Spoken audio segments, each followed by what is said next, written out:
Fixxx on Dash Radio. Get the shit. What's goody? What's goody? We're back. Jay Wealth and I are back. Still waiting on Stevie, but it's all good. Right now with me, I have another comedian, but today I have with me a strong woman. Hey, I appreciate that. Of course. Hi, All girl. for women empowerment. Hey, go team, go team. You know it. So, how has your day been going? You know, my day's good every day. I wake up every day like, yeah, #blessed, let's go. Is that how it feels for a comedian? You just wake up feeling good all the time? That's how it feels for me. I know some comics, they're not that happy, but I'm happy all day, every day.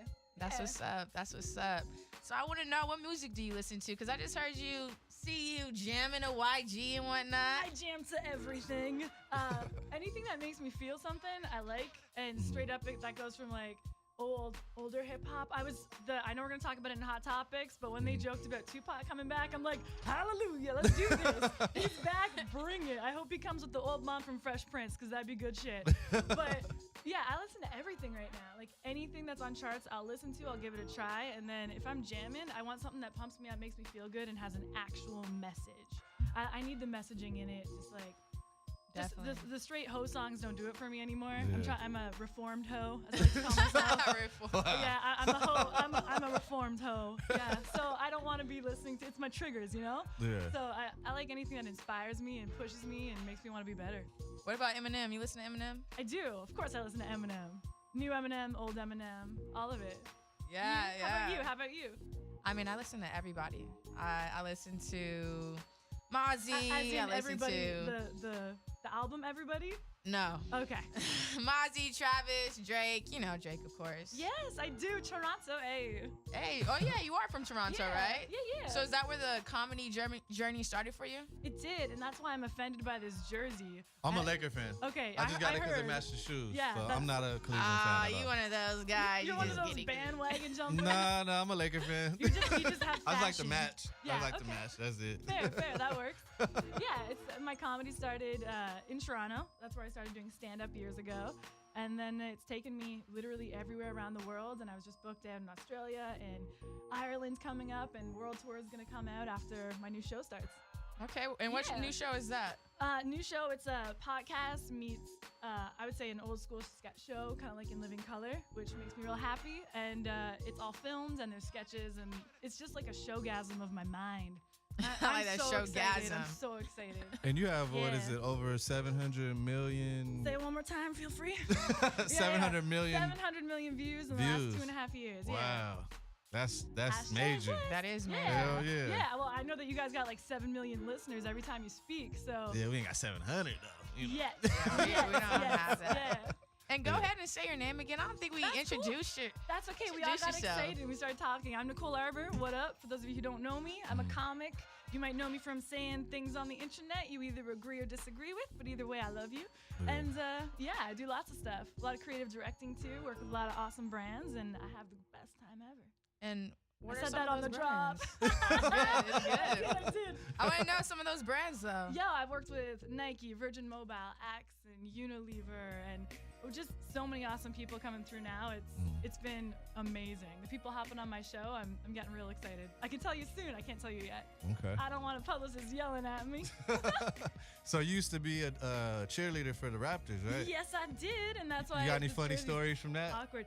Well, I got one where a couple games in, I remember I was learning how to dunk. Because like the dunk teams could do that, and I'm like, that shit's cool. Yeah. So I went to one practice, and then at one of the games, I went up and I actually did it, and I dunked at a timeout. And people on the Milwaukee Bucks were talking shit, and I was like, "You're just mad because I got more court time than you did, bitch." And then that ended up on the sports highlights, like aired everywhere, because like I said it loud, and I like rode the horse by their thing. Yeah, it was fun. Damn. That's hilarious. So did the females on there know that you were funny as well? They did. Like, I was kind of known to, like, roast everybody all the time, including the players. Like, I was friends with too many players, and it's like, you're not supposed to talk to them. That's actually, like, a rule, which I know will be abolished with the girl power coming through. It's like, I can't talk to my coworkers because I'm a female and you're scared I'm gonna have sex with them. That's Yeah. weird. They can control their dicks. Hopefully, if not, get them Jesus and it's not my problem. But yeah, I would like talk with all of my friends on there and stuff, and they would book me to like do stand up at their events and stuff, and it was so fun. And I would sprint from the Raptors games in my zip up and go in my warm up to do stand up and just have to take it off and switch outfits. It was so fun. It was like I missed that grind. Yeah. That's cool. That's cool. So do you miss dancing? I miss dancing so much, but we're finding ways for me to dance in the new show. I couldn't dance for a long time because, I don't know if you know that I was in a bad car accident in 2008. I did not know that. Oh, shit. Yeah, I spent good part of 6 years fully disabled and in bed. Wow. And it attributes to my attitude and why I'm happy all the time. Is I wasn't supposed to walk. I wasn't supposed to do anything. I was on disability for years. And then I just found a different way to change my mind and change my mindset and really focus and decide that I'm getting better no matter what the doctors say. Switched to alternative medicine, and I have just, that's why I started doing videos, is I couldn't do stand-up because I couldn't stand up. Oh, shit. Yeah, and then my first 3 videos that went viral, I took in my bed because I still couldn't stand up yet. And when I went and got booked for The View, I was like, well, shit, I better stand up because I got to go do this. And that's, it's a big journey for me, but it's dope because now I get to dance and I get to do all these other things, and I feel like I'm finally able to like come out as myself now because I'm physically better and all my other shit's rolling. And I'm just hype. I'm so excited. People haven't really got to see me yet, so if you've seen a little bit of what I've done and you've either liked it or hated it, that's cool. I hope you tune into the next part. Well, you got 700 million people watching you, so people Damn must right. love it. Yeah, You know well, what I'm you saying? know people hate it too. That's cool Yeah. too. But you need the haters to keep you motivated, you know? If you don't got no haters, you not popping. Yeah. Oh, say that one more time. You don't got no haters, you not popping. Boom. Boom. Yeah, I say go team to that. Boom. So Yeah. do you also go on auditions for movies as well? I don't. I used to do that stuff, and I had done 3 films when I got in the car accident. I had a ton more booked, but I couldn't do them because I was not able to do them. And after I had that time to think about, you know, what I want to do when I get better, I didn't say I'm not going to get better. I'm like, when? I want to do my own shit. So that's like, that is what I want to do first, is put out my own projects to show what I can do as a female in comedy. And I feel like I have a different voice and a different angle coming from where I'm from. And I want to get that out first before I do other people's stuff. Like I want to speak my truths first and do my stuff. And then I'm happy to work with other people. That's how it should be. And I love that you said, when I get to be where I'm at and, you know, do what I want to do, because a lot of people don't have that mental strength to fight through serious things that happen to them in their life like that. And I commend you for Thank that. you. That's huge. I just got chills, and I really appreciate that. And Of thank you. course. But I have to say, like, I really believe, and this might be the cheerleader in me, I think we can all do it. I think there's not enough people around us telling us that we can do it. And, you know, programs like this where you guys are positive and you're funny and, like, anything that puts motivation and reality into people, I think will push everyone forward. And I think it's dope. So yay to you guys on, like, all these followers and stuff. That's amazing. I've seen Thank your Twitter. You got a lot of raw and uncut opinions know, on there. I like opinions, and I Yeah. like people who have opinions, Yeah. whether I agree or not. Yeah. That's just like, that's who I am. Have you And ever had anybody like respond to it, like offended by anything you've said? Are and you joking? You had to go back and forth with them or Like, anything? I've had millions of people get offended by me. Millions. And like sometimes idols of mine have been Oh, like, really? yeah, and then I don't care. Yeah. Like, I'm always happy to learn, but I'm not going to change my opinion just because someone else doesn't like it. Yeah. Like, change my mind, teach me. Yeah, I'm But- definitely happy we're gonna have her with us talking about the hot topics in know, the second Yeah. hour. I'm curious You know, now. I'm real it's gonna be curious real to know dope. what I you're have going to say. opinions on everything. It's And fun. we want you to be raw and uncut. Give them the business. You know what I'm saying? You're saying raw and uncut. My mind's going somewhere dirty. Reform toe. Reform toe. Okay, back to church I go. I'm just kidding. I'm a little slutty stuff. No. Yeah. All right, definitely. So we're gonna wrap this up. We're gonna go into our second hour soon with her, with these hot topics with Codigo Red. So make sure you guys stay with us, and yeah, we're gonna kick it off. Yeah, and you can hear the second hour exclusively on the app, the Fixxx app. And you can hear us on Dash Talk X this Wednesday at 12 noon. Nice. What we're going to do is we're going to drop one track, and then we're going to come back with the second hour. You're listening to The Fixx on Dash Talk X. Let's get it. Talk about controversy. We have R. Kelly's ex-wife coming out about how he used to really abuse her. Ooh, I have some thoughts on this one. Like, you know, I watched her whole video. I watched her whole thing on The View. I've seen her speak on it a few times. And as much as obviously none of us would ever say that, yes, abuse is okay or anything like that, I think that there's a certain point for anybody that if you stay in an abusive relationship, it's on you. And people are going to disagree with me and I might get in trouble for that. But like, abuse is only abuse the first time. After that, it's you abusing yourself. And this is coming from someone who's been in different situations, that they weren't that healthy for me. They weren't that good for me. And looking back, I think there's a lack of accountability on the people who are being abused. Not if you're a kid. If you're a kid, that's not your fault. But as you grow and you get older, if you're in a relationship and that person is treating you poorly, part of you believes they should. You think that that's what you deserve. And until you believe that you deserve better, you're going to be there. So as much as people are coming out with abuse stories and stuff, what I'm seeing is lacking is accountability for staying in something that was so unhealthy and being with people that aren't good to you. And that's what I think we need to like bring into the conversation. Now that you say that, what is your opinion on the Bill Cosby thing? Because, you know, all those accusations were a long time ago, but now he's just now facing the consequences of that. Do you feel that the women should have pressed the issue a lot harder when the things were fully fresh? Or you feel with that situation it's a little different because it's like, what, 40, 50 women? It's not like two, it's like a lot. See, the Bill Cosby thing is weird. I've met Bill Cosby. I have a weird Bill Cosby story. Oh, please share with us. I will. Okay, in West Philadelphia. No, I'm just kidding. So, like, a couple years back, I went to go see a Cosby show, and he was doing stand-up, and my mom got us these passes, and I was super excited, and we're at this, like, casino. I'm in the hotel room, and my phone rang in my room. And it's security of the hotel. And they're like, Mr. Cosby would like to see you backstage. And I was like, yo, first of all, how does Bill Cosby know I'm here or know my name? That's weird. Second of all, dope. I was like so excited. I was like, oh my God, Bill Cosby knows who I am. Like, he knows my comedy. This is amazing. Yeah. And security came and escorted me and my mom downstairs. And I guess, like, I had these calendars in Canada. One of the security guards had one. They told him that I was there, and he wanted to meet me. His vibe was Oh, really? His vibe was off. Like, he was really aggressive and really, like, verbally aggressive, even to my mom. Damn. And it was just strange. And he's like, you're a stand-up. He's like, do your first joke right now. And I was like, in your green room? And he's like, do it right now. You want to be a comic or not? He's like, if I like you, you could open for me.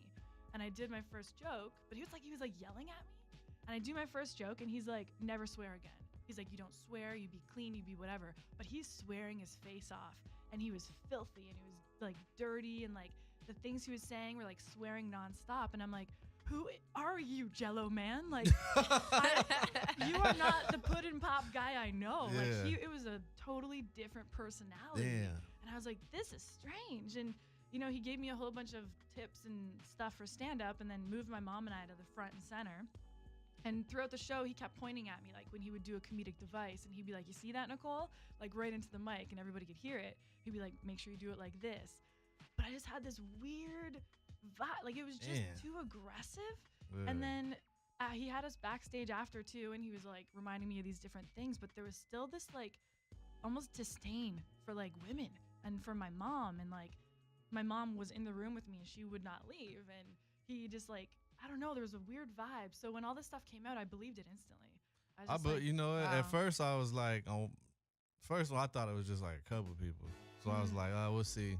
But then when you got like 40, 50 women, there's no way they're lying at all. Oh, yeah. I think No so, way. too. I think so, too. And, like, Yeah. you know, I kind of feel what they must have felt, though, because I'm like, this is an idol. This is a comedy great. This is, like, I hope to be a little bit as good as he is one day.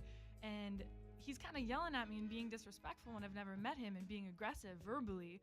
I was younger, so I probably wouldn't take that shit now. Yeah. But at the time, I was just like, okay. You know, so, like, I can see how you get into situations and you just kind of idolize people so you don't think that it's weird, or you just think, like, I don't want to offend them. They're the famous person. They're the important person. Who am I, you know? Yeah. So I think that girls can get in situations like that and not know how to react. Good thing you didn't take a drink from him. Damn right. You'd have been out. Damn like, right. You'd have been all the way out. Yeah. We'd have been like, Cosby I was in this cocktail. green room and I don't remember nothing. No. Woke up sticky. Ew. Put it and shit all Put over it me. everywhere. Sliding on Jello and shit. Ew. That's disgusting. But it's a good thing your mom stayed in the room with you. Yeah. Because I'm sure you probably definitely would have tried to make a move on you. Yeah, that's as soon as your crazy. mom left. I think so too. And it's like, it's weird because like he asked her to leave for 1 second, but then the nurse stayed. And he's like, I just want to tell her like some comedy stuff. And I'm like, this is like, you know when you get those like weird kind of almost shaky feeling internal? Yeah. I had that and I was like, something's weird here. Yeah. Yeah, but he also had like an oxygen mask and like a respirator and shit. And I'm like, he's living 2 different lives. Like this is not the same man. Yeah. And then since then in entertainment, I've met a bunch of people who live double lives. If they're squeaky clean on the outside, you best believe they're fucked up like off stage. I would rather people around me who are fucked up on stage and just be who they are than me have to try and figure it out. You know, like Louis C.K., you know, I'm not even mad at him. I don't know all the details, but for years, like that's in his stand-up. He talks about jerking off and being a fucking weirdo with sex. And like he's like, I don't know, I'm just fucking weird. It's like, yeah, how did you not see this coming? Yeah. You know, literally. Like, he pulled out his dick, he asked you first, and then you didn't see it coming. Like, I don't know. I'm not mad at Louis C.K., but Bill Cosby's weird. It took you a second, but you caught up. That's cool. No, Bill Cosby is weird. Do you feel like Kanye's weird? How do you feel about Kanye? Oh, my God. I'm going to get in so much trouble if No, I you're tell not. the truth on this. This is a Jay Wealth and Codigo show, and we're not Kanye West fans, so say whatever you want to say. Okay, well, you're not Kanye West fans, but I am. This is the thing. Like, I think someone like Kanye thinks too fast, and this is his problem, is he thinks too fast, and as the words come out, his brain hasn't processed it yet. It's not that his ideas are all bad, it's that he doesn't have time to think about them before they come out. And I really think in society, we gotta give time. We gotta give people time to think, time to work their shit out. I know that I've said things that I'm like, oh, I didn't mean it like that, but like somewhere in there is the idea of what I wanted. I think he does that all the time. Yeah. And like when we get to like the black people and slaves thing, I'm like, he said it so wrong. But I think the mental slavery thing, I understand what he was trying to get at. Like I think he was trying to say that like we all have a choice in life, you know, whether we stay disabled and on the floor like we were talking about earlier, or if we make the mental decision to not let whatever's happened in our life or our back story be what holds us down. I think that's what he was trying to get to. He just had the wrong His words. delivery was wrong. Just like recently when he was talking about the hat that he's wearing. Yeah. He was I think that what he's trying to do is saying, if I wear the hat, I'm taking the power from the original message of the hat and giving it a different message. But the thing is, it's impossible, dude. Like, what you're trying to do, it may be with good intentions, but I don't think it'll ever happen, especially with all these things so fresh. I hope it happens. Like, But as I a don't Canadian know. He might have to watching- change the color and the message on it. Use the same font. I don't know. But the message, it's just not gonna work, you know. But I just think. I just think when his mom passed, I just really affected him a lot. I think so too. Yeah. I don't think we should give up on him though. I think. I like think- the old Kanye. Oh, I miss him. The new one? I miss college They dropout keep Kanye. They keep that. I don't want that. I'm gonna stay. I'm still staying on the Kanye train. Okay. Would you wear his clothes? Those clothes he be having, the Skid Row? I mean, like, I don't want to look homeless when I buy things. Like, I try and not look homeless as like a general rule. But good for whoever wants that, like, derelict. Isn't that from, like, Zoolander? That's what his shit looks like to me. Yeah, that shit is crazy. Like But- $1,300 for a white T-shirt with That's holes out. in it. No. But, you know, proud of him. If someone's buying that from him Well, for people are buying $1,300, it. If he Can't can, knock the if he hustle can, on you that. know, pull it off, then I can't be mad at him. Yeah. That's 'Cause- the thing. If someone's going to buy that, good for him. That's business. Welcome to capitalism. Yeah, but I guess he's trying to show his little D's. You know, he gave a homeless guy $100, but I feel like he could have given the guy more than just. I mean, at least he did give him something, you know. Yeah. But he said he gave the guy $100 and that he was gonna send him a pair of Yeezys, and I just felt like I don't know. I'm just not really buying it.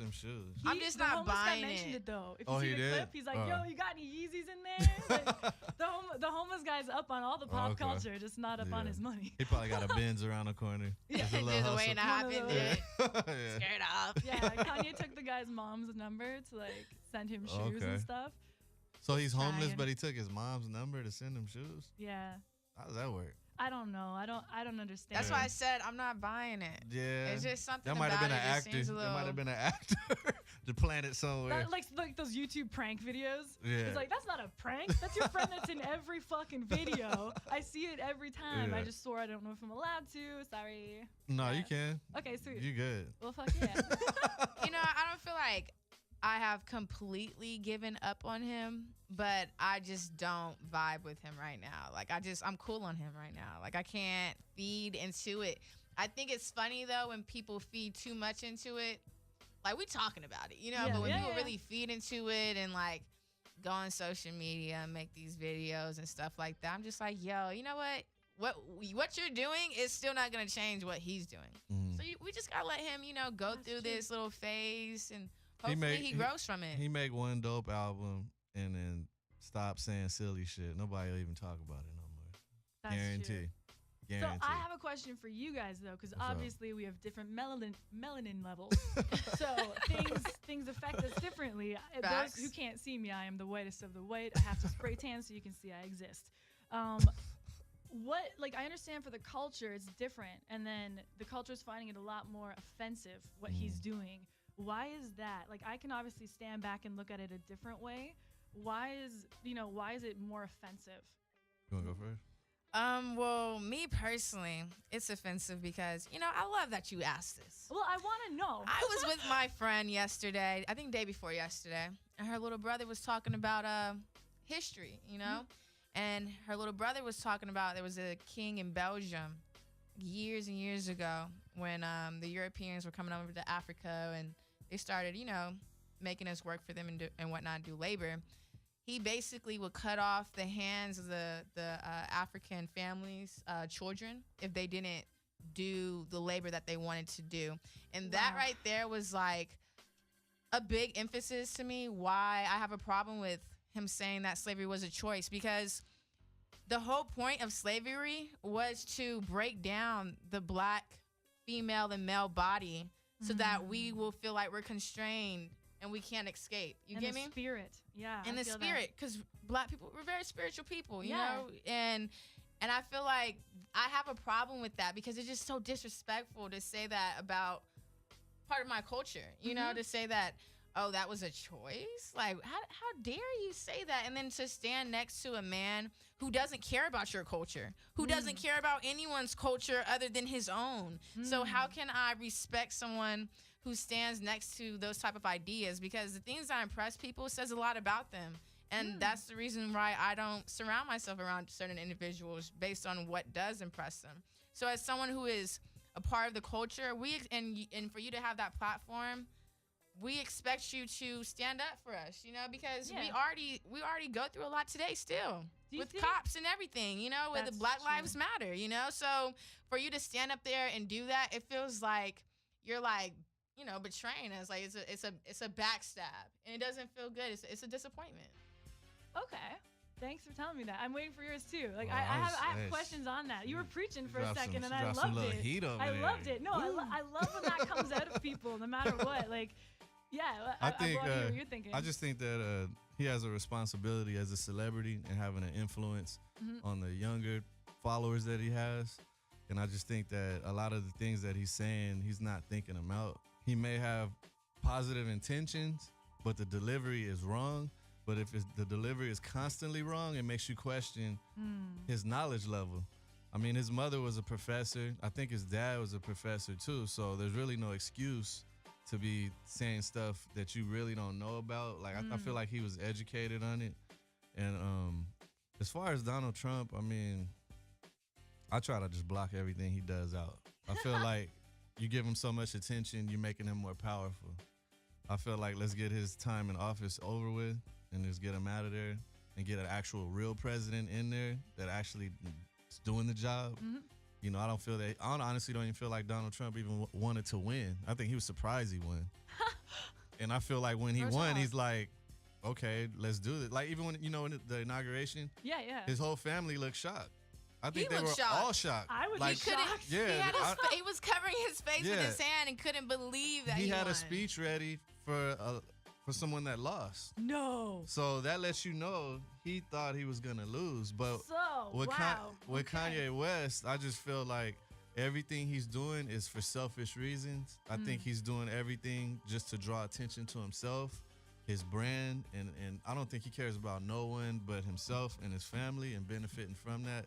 I honestly don't think he cares about Donald Trump, the hat, none of that. It's just put more attention on me for my album. You see, he's about to come out a new album. So now he's doing this. To come out. Yeah, now he's doing the same silly shit again. And then when this last album came out that was trash, did the same thing again. So I don't think he really believes in none of that. It's just I want attention. I just don't get why he feels like he needs that attention. He's Kanye West. You get me? Like he's already an icon to many people. When I hear him talking about like, are black people not allowed to be Republicans? Remember, keep in mind I'm Canadian, so this is a big ass show for me. Just to watch all of it. We don't have this kind of politic drama where I'm from, so it's really interesting. Are black people allowed to be Republicans without being judged by their peers? I mean, you can be whatever you want. My grandmother is a Republican. She's a Donald Trump supporter, and she's told me straight to my face, and I looked at her like, what the fuck's going on? Like, she's from Mississippi, and her father, my great-grandfather, moved all of my family to California because he didn't want to see none of his children hanging from a tree. Well, yeah. So for her to be saying, I support this, and that, and then we actually had a conversation, and it's not that she actually supports the views. She likes the tax breaks. She likes the beneficial things like that. So some people are just interested in that. They don't care about all the other stuff. So for her, she's just worried about keeping her pockets increasing. So I think there's some people that want to be, Republicans? Yeah. Republicans for that reason, but I mean, I don't think it's for the other things. But like I said, my grandmother's from the South, Mississippi, and she's like, oh yeah, I voted for Donald Trump. Like wait a minute. Why did your grandma sound like a white person for a second? Hey, shit. I voted for Donald Trump. She sounded like an Oreo that day. She was black on the outside, but white on the inside that day. I love you, grandma, but shit. That day I was like, oh shit, what the fuck's going on? Oh man. I like when people have spirited opinions no matter what. But I respect someone's opinion. Yeah. Even though if I don't agree with it, if you can stand up for it and say it, I feel that even if I don't believe in your opinion, I respect that you are adult enough to say it and stand behind it. I don't judge anybody for that. I just don't agree with a lot of the opinions. Yeah, like I'm not going to go to social media and make a post, and I'm not going to go to Twitter and like, Kanye, I think this, or I'm not going to comment. Because it makes me laugh when I see people make all these hateful comments under celebrities' posts and stuff. The fact that you take out that time, you're just feeding into it, You're feeding into it, and, like, we know that energy you put out is going to come back. Yeah. I got to hold myself back sometimes. Like, as a comic, I was trained, I cut my chops in, like, the college rooms where if I didn't hit the crowd first, they're going to come at me. They're drunk, and they want to make fun of me. I don't look like a comedian. Yeah. So sometimes on social media, I want to lash back at people just to show I'm quick and just to handle the hecklers, but then I'm like, no, Grace, Nicole, Grace, have some faith here, be a good person. I don't know how to do that on social media, but I feel that. I appreciate you guys sharing your opinions like that, because I have questions, and I think we need more conversations like this where people can say how they feel. Nobody feels disrespected. Nobody's mad. You're just talking about the subject. Move on to the next one. Exactly, and talk about the next subject. This does touch on Black Lives Matter. The officer who shot the 17-year-old Laquan McDonald in Chicago was only charged with second-degree murder, but he has several batteries under his name. I just thought it was just ironic, for us to be talking about Kanye in Chicago, and then, of course, that story. But, it's the same old, and it's unfortunately, I don't know what's going to take for change to come, but, we just got to continue to hope that. Do you want to know what I think it'll take for change to come? Is more of this. We're from very different backgrounds sitting here. You telling me you were like, sorry, where you're from. I'm from a very different background. I assume everyone in this room is. I think the more that we're all having conversations together, and the more white people at barbecues there are, and the more black people at our cookouts there are, when you're real friends with people who are from different backgrounds, you stand up for your friends. Yeah. It's not your issues and my issues anymore. It's our issues. And I really feel that that's what it's really going to take. And as much as obviously what happened there is wrong. A man was killed and it was wrong and it shouldn't have happened. I also don't think all police officers are bad people. And my grandpa was police chief, and I know that people sacrifice every day. Can you imagine that stress level of sending your husband off to work every day and not knowing if they're coming back? And it's like they live at a constant state of PTSD almost. So like, I feel for them. That was wrong, but there has to be some kind of middle ground where we're not hating on all service people, because they are serving and protecting, right? And, you know, kind of getting everybody in the conversations together so that we understand every black person with a hoodie on isn't going to shoot you and doesn't have a gun. So you got to be around more black people than if you're a white person that's not used to that. And like reverse, you know what I mean? Like every white person isn't a hunky, just saying. I'm not a crackerjack. I can whine a little bit. It won't be dirty, but I'll try. And like I don't have weird, strange opinions about different cultures, and I just think that the more we're together, the more we're gonna learn that, and like that'll diffuse situations. And I think you need more platforms that actually showcase these conversations, because it seems like they like to showcase the ones where it's the controversy of I don't understand you, you don't understand me, or I'm trying to get one up on you on my opinion and the other one, instead of people actually saying I believe in this, I believe in that. We may disagree, but I respect your opinion. We need more light shined on that. Yeah. And I think that'll make progress. And I agree. I think people need to understand cops have a tough job. Definitely. Like when they pull somebody over, they're just as nervous as the person getting pulled over that they may get shot. Yep. So I think people have to understand that too.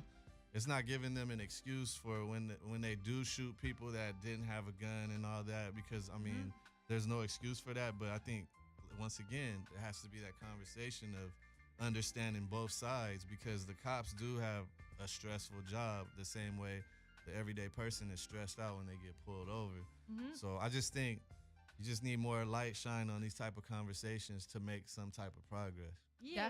Definitely. Because, we're substance, we're talking about substance right now, and we have already in the media all the jumble rapping and all the other stuff. And like even, music has lost its way from talking about politics and stuff that's going on in the real world. And now it's just turn up.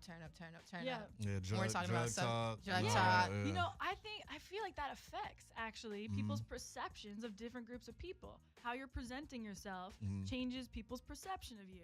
So if in the media, all we're seeing, which I've been really vocal about, you see a lot more crimes committed by black people on the news. It's just not a fact. That's not a fact. That's just what the news wants to show, because that's their narrative. That's bullshit. And I very vocally fight against that, and I hate it.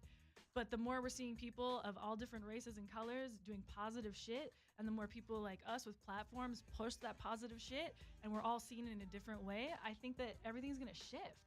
So if these police officers, have this idea in their head of what young black men are, and they're seeing that that's not what the majority is, they're going to have to change how they act real quick. And I think they will. Yeah. And then I think they should put officers that grew up in certain areas to police that area, because they have a better understanding of some of the actions and some of the things that take parts in that area. You can't take somebody from Bel Air, put them in Compton. It's just that's not gonna work. It's a disconnect. Yeah, there's just it's no huge disconnect. Yeah, like they're going over there nervous. You got to put somebody from Compton as an officer in Compton, because they probably grew up with the person that may be off the chain that needs to be policed, and they'll have a better understanding on how to interact with them. I think that's something that needs to take place. Definitely. I was speeding to back home to Palmdale, I was going 95 miles per hour. I got pulled over, in my car, and I got nervous, I just, it was just nervous, with the Can you explain that to and me? Do you get nervous every time? Well, that was my first time ever experiencing that, and it was with a white male cop, and just because of what I am used to seeing in the media, I got a little nervous, It's just naturally, you get a little nervous, but, I made sure that I was very respectful, listened to him and respected him. So I feel like it comes down to that too. But interesting. Excuse this giant water. This is so awkward. You're totally good. But I want to wrap this up with McGregor real quick. Okay. McGregor is gonna have a fight. Are you gonna watch it? Hell yeah! Against Khabib Nurmagomedov, something Russian or something like that. I believe in you. That was great. That was wonderful. A for effort. But are you gonna watch that fight? McGregor all the way. He's fucking crazy. I'm part Irish, fighting Irish all the way. Woo, let's go. I love him. I love everything about him. I love the showmanship of what he does. That's what I used to love about boxing, is that they put on a show, and I'm so Conor McGregor. Yeah. All right. Well, I'm pumped about it, and I see that you are as well. Go ahead and tell everybody what is your Instagram, where we can find you. Yeah. And anything else that you have popping off soon. I will. Well, I would love for you guys to follow me on Instagram because I'll give you all the updates there. It's IB Nicole Arbour, so that's letter I, letter B. I'm gonna follow you right now. Arbour, thank you. I will watch and make sure you do follow back. And on Facebook, I'm Nicole Arbour Fans. Twitter, Nicole Arbour. Feel free to talk to me, yell at me, whatever you want. And yeah, you can find me anywhere just by typing Nicole Arbour. I just followed you. I just followed you too. Yeah. You better follow me back. I will. I'll follow you back. It'd be awkward if I didn't. I'm sitting right here beside you. Hey, yeah. we've had people do that. Oh yeah, I'm gonna follow you back. And they be sitting right there. Never follow you back. Never follow you back. I'd be like, damn. Oh, okay. They didn't like the interview. Right? Bye. No love for the Fixx. Yeah, you know. Rude. I love the Fixx. I appreciate you guys. We gotta have you You're come different. back in the future. I would love to. When my show's out and I got a book coming up too, I would love to come back and bring that stuff to you guys. Done deal. Yeah. Done deal. Thank you. All right, so there you have it. That's Nicole Arbour. Yeah. And right now, we're gonna take a quick break with the Fixx, and we're gonna come back with our next guest. You listen to the Fixx on Dash Talk X.